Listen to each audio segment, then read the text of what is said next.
வணக்கம் நண்பர்களே. கடந்த ஞாயிற்றுக்கிழமை அன்னைக்கு இரவு 10:30 மணி அளவில் திருச்சியில் ஒரு பெட்ரோல் பங்க்கில் ஒரு பெண்மணி ஒருத்தங்க பெட்ரோல் போடுறதுக்காக போயிருக்காங்க. அங்கே அவங்களுக்கு ஒரு துயரமான சம்பவம் ஒன்று நடந்திருக்கு. அதை பற்றி தான் நாம் இந்த வீடியோவில் பார்க்க போகிறோம். இந்த வீடியோவை ஸ்கிப் பண்ணாமல் முழுமையாக பாருங்கள். அந்த பொண்ணு கடந்த ஞாயிற்றுக்கிழமை ஒரு கல்யாணத்துக்காக தன்னோட வண்டியில் போயிருக்கு. ஸ்கூட்டரில் பெட்ரோல் இருக்குதா இல்லையான்னு சொல்லி கவனிக்காமலே அந்த பொண்ணு அந்த கல்யாணத்துக்கு போயிருக்குது. கல்யாணத்தை எல்லாத்தையும் முடிச்சுட்டு அந்த பொண்ணு திரும்ப ஸ்கூட்டரில் வரும்போது இடையிலேயே நின்று போயிடுது. 10:15 இருக்கும். அப்படி இப்படின்னு சொல்லிட்டு அந்த பொண்ணு தட்டு தடுமாறி வண்டியை சாட்சி போட்டு பெட்ரோல் பங்கு ஒரு வழியாக வந்துருச்சு. அந்த பொண்ணு வந்த பெட்ரோல் பங்க்கில் 2 பேர் மட்டும்தான் பெட்ரோல் போட்டுட்ருக்காங்க. 10:30 மணி ஆயிடுச்சு கரெக்டாக. இரவு நேரம்ங்கிறதால அங்கே ரொம்ப அமைதியாக இருக்குது. அந்த சூழலே அந்த பொண்ணுக்கு ஒரு வித பயத்தையே உண்டு பண்ணுது. சீக்கிரமாக பெட்ரோல் போட்டு இங்கேருந்து கிளம்பிடணும் அப்படின்னு சொல்லிட்டு, ஆனால் டேங்கை ஃபில் பண்ணுங்க அப்படின்னு சொல்லி அந்த பொண்ணு சொல்லுது. சரின்னு சொல்லிட்டு அந்த நபரும் பெட்ரோலை ஃபுல்லாக போட்டு டேங்கை ஃபில் ஆயிடுச்சுமா, 500 ரூபா ஆயிடுச்சு அப்படின்னு சொல்லி அந்த ஊழியர் சொல்கிறாரு.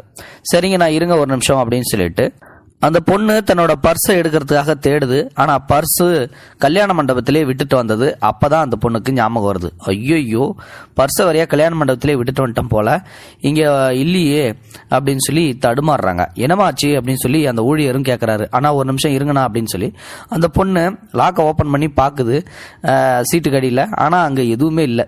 தேடி பார்த்துட்டு கடைசியில் ஐயோ அண்ணா கோச்சிக்காதீங்கண்ணா, என்னோட பர்ஸை இங்கே ஒரு மேரேஜுக்காக போயிருந்தேன், அங்கேயே விட்டு வந்துட்டேன் போல, தயவு செஞ்சு காசு நான் வேணா நாளைக்கு கொடுக்கட்டா அப்படின்றாங்க. எத்தனை பேருமா இது மாதிரி கிளம்பியிருக்கீங்க? உங்களுக்கு இதே வேலையா போச்சு? பார்க்க நல்லா தானே இருக்க, ஏன் இந்த மாதிரி பண்ணிட்டு இருக்க? இதே தான் வேலையா? எங்கே போனாலும் ஏமாத்துறது தான் உனக்கு வேலையான்னு சொல்லி சத்தம் போட ஆரம்பிச்சிட்டாரு. ஆனால் நான் கோச்சிக்காதீங்கன்னா, என்கிட்ட பர்ஸு உண்மையிலுமே இல்லைண்ணா, என் பர்ஸை அந்த மண்டபத்தை தொலைச்சிட்டேன். சரிம்மா யாருக்காவது ஃபோன் பண்ணி வர சொல்லு பைசா எடுத்துட்டு அப்படின்னு சொல்லி அவர் சொல்கிறாரு. அப்போ பார்த்தீங்கன்னா ஆனால் ஃபோனும் அந்த பர்ஸுக்குள்ளே தானே இருக்குது, நான் என்னென்ன பண்ணுவேன், என்கிட்ட எந்த நம்பர் கூட எனக்கு தெரியாதுண்ணா, எல்லா ஃபோன் நம்பரும் அந்த செல்லில் தானே இருக்குது அப்படின்னு சொல்லிட்டு அந்த பொண்ணு கெஞ்சிக்கிட்டே இருக்கு.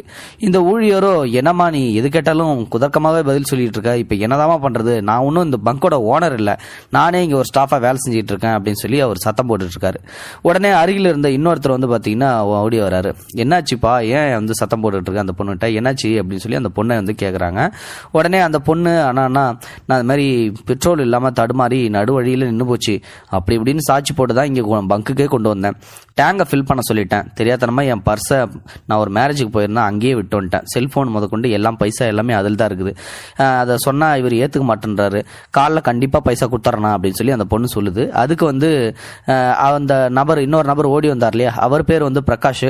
பிரகாஷ் என்ன சொல்கிறாருன்னா, சரிம்மா ஒன்றும் பரவாயில்ல, நீ இங்கேருந்து கிளம்பு அப்படின்னு சொல்லி சொல்கிறாரு. நீ என்ன அந்த பொண்ணை போன்னு சொல்லி சொல்கிறேன், ஓனருக்கு யார் பதில் சொல்கிறது, ஓனர் நான் பதில் சொல்லிக்கிறேன் அப்படின்றாங்க. இது நீ போட்ட பெட்ரோல் இல்லை, இது நான் போட்டது, உன்னோட அக்கௌண்ட்டாக இருந்தால் பரவாயில்ல, இது என்னோட அக்கௌண்ட் அப்படின்றாங்க. அப்படியா, அப்படின்னா ஒன்றும் பிரச்சனை இல்லை, என் சம்பளத்துலேருந்து பிடிச்சிக்கிட்டோம், ஓனர்கிட்ட நான் சொல்லிக்கிறேன், நீ ஒன்றும் இதை பெருசுப்படுத்தவனா, ஏமா நீ பத்திரமா பார்த்து வீட்டுக்கு போமா அப்படின்னு சொல்லி நல்ல மனசோட அந்த பிரகாஷ்ன்றவரை அனுப்பி வைக்கிறாரு. அந்த பொண்ணு பார்த்தீங்கன்னா நேராக வீட்டுக்கு போயிடுது. போனதுக்கு அப்புறம் விடிய காலையிலேயே எழுந்திரிச்சு அடுத்த நிமிஷமே நைட்டு நடந்த அந்த சம்பவத்தை நினைச்சு ரொம்பவே அந்த பொண்ணு வருத்தப்பட்டு அடுத்த நிமிஷமே அந்த 500 ரூபாயை கொடுத்துடணும்னு சொல்லிட்டு நேரா அந்த பெட்ரோல் பங்குக்கு போகுது. அந்த 500 ரூபாயை கொடுக்குது. அப்பதான் அந்த பெட்ரோல் கொடுக்க முடியாது, உன்னை அனுப்ப முடியாதுன்னு சொல்லி சொன்னாலும் பரவாயில்ல நல்ல பொண்ணு தான் போலன்னு சொல்லிட்டு மனசுக்குள்ளேயே நினைக்கிறான். அதே மாதிரி இவரும் ஏமா பரவாயில்லம்மா இருக்கட்டுமா அப்படின்னு சொல்லி அவரும் சொல்றாரு, நீங்க வாங்கிக்கணும், அந்த நேரத்தில் எனக்கு ரொம்ப பெரிய ஹெல்ப் பண்ணீங்க அப்படின்னு சொல்லி வாங்கி அந்த பொண்ணு அந்த 500 ரூபாயை கொடுத்துட்டு அவர் ஒரு போட்டோவும் எடுத்துட்டு இவ்வளவு பெரிய மனசு உள்ள இந்த நபரை உண்மையுமே எல்லாரும் பாராட்டுங்க, எனக்கு இந்த மாதிரி ஒரு சம்பவம் நடந்துச்சு பெட்ரோல் பங்க்ல அப்படின்னு சொல்லி அந்த பொண்ணு ஃபேஸ்புக்கில் தனக்கு நடந்த அந்த துயரமான சம்பவத்தை பதிவிட்டு இருக்காங்க. இந்த சம்பவமானது தற்பொழுது சமூக வலைதளத்தில் வைரல் ஆயிட்டு வந்துட்டு இருக்கு. இதை பத்தி நீங்க நினைக்கிறீங்கன்றத மறக்காம கமெண்ட் பாக்ஸ்ல சொல்லுங்க. தேங்க்ஸ் ஃபார் வாட்சிங். இது போன்ற செய்திகளை உடனுக்குடன் நீங்கள் தெரிந்து கொள்ள மறக்காமல் எங்களுடைய சேனலை சப்ஸ்கிரைப் செய்யவும், கூடவே பக்கத்தில் வரும் பெல் ஐக்கானையும் கிளிக் செய்யவும்.